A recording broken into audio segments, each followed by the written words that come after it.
Throughout recent history, the general public has been treated to books and movies that have as central characters unusually dedicated teachers that have made a positive impact, not only on their students, but more importantly on current or future teachers.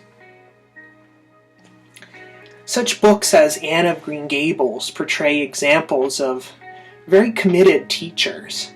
It was considered a very admirable thing to do at the time to dedicate so much of one's life and energy to teach these middle-class children. Improving on this standard further was the book or movie Blackboard Jungle, where dedicated teachers took on the challenges of teaching at a school in an economically disadvantaged neighborhood. The book I'm reviewing, called Work Hard, Be Nice, takes this example of dedication to another level. It tells a compelling story in detail about teachers that have committed their youthful energy to helping children that most needed it. These children were coming from backgrounds of low-income minorities, and many of them are English as a second language learners. Unlike the privileged children of previous stories, these children can be affected by effective teaching much more. As a matter of fact, without intervention from extremely dedicated teachers, these children would be relegated to the substandard quality of life that their parents have struggled with. The book, Work Hard, Be Nice, serves a function way beyond discovering effective techniques that work by involving the children. The story serves to teach the teachers, but more importantly, it serves to inspire good teaching by every teacher. By taking advantage of the Teach for America program, which gave them a structure to work with, David Levin and Mike Feinberg were able to channel their youthful enthusiasm into innovative ways of getting children to succeed in situations that they otherwise would not have had a chance.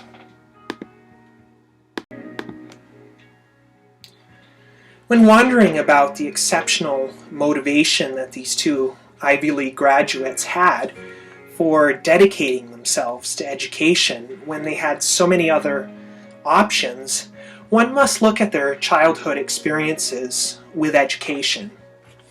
Mike Feinberg is a gregarious, talkative, and good communicator today, but that wasn't always the case. In early education, he was plagued by a speech impediment, commonly called stuttering. The help he received from dedicated educators in overcoming his difficulties likely gave him an appreciation for what can be done by educators.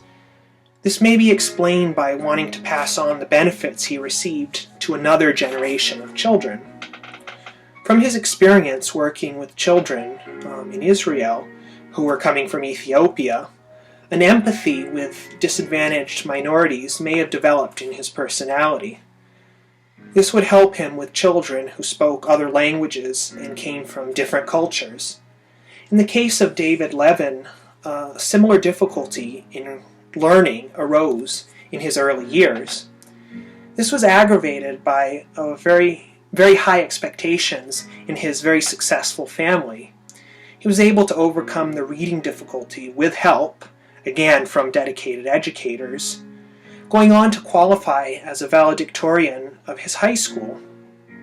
His humility caused him to conceal his high performance, and he asked not to give the valedictory speech.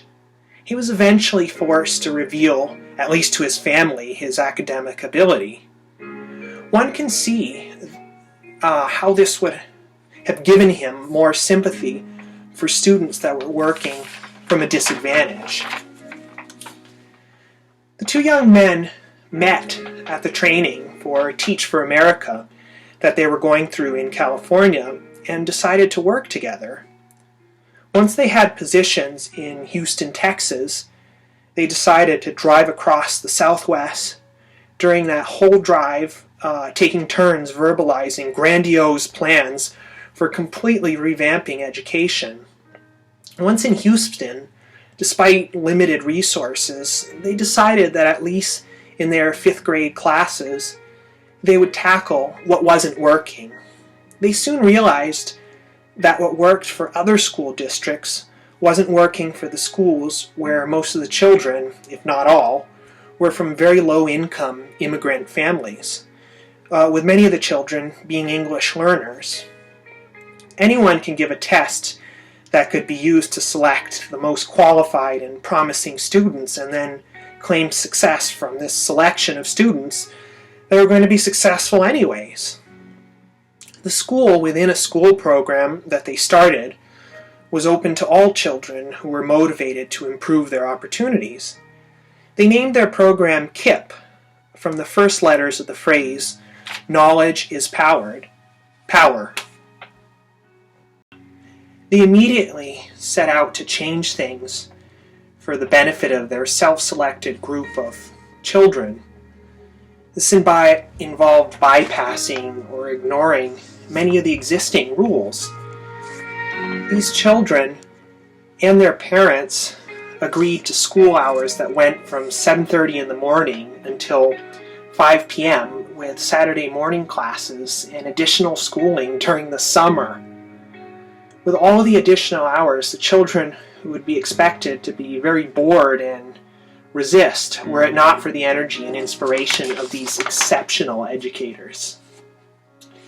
Discipline in class, which had been sorely lacking, was inadvertently established when Dave Levin lost his temper and forcibly seated a boy at his desk, and was given surprise support from the boy's parent. Homework submission was enforced very rigorously. So these two inspirational young men were in turn inspired by an existing teacher in the conventional classes named Harriet Ball. She conducted her classes in a very lively style using rhymes and rhythms which seemed to really captivate the attention of students. Her main theme was that there are no shortcuts. You have to do the work and put in the extra hours and work hard. David Levin and Mike Feinberg were able to dedicate extra hours and bring their youthful enthusiasm to the work of giving these underprivileged children a chance of a better education.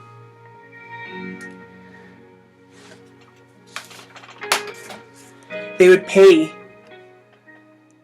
for some things out of their own pockets and lived in their neighborhoods, some of these kids' neighborhoods, which were not the nicest neighborhoods.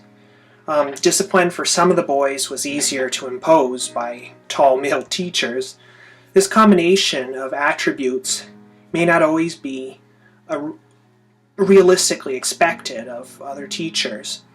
Other teachers may have families and be of another age group and have other reasons that could preclude them from committing to this level.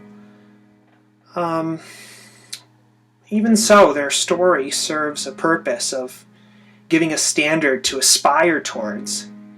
We may not all be like Feinberg and Levin or Harriet Ball, but to the extent that we reach in that direction, our students can only gain. Thanks for listening.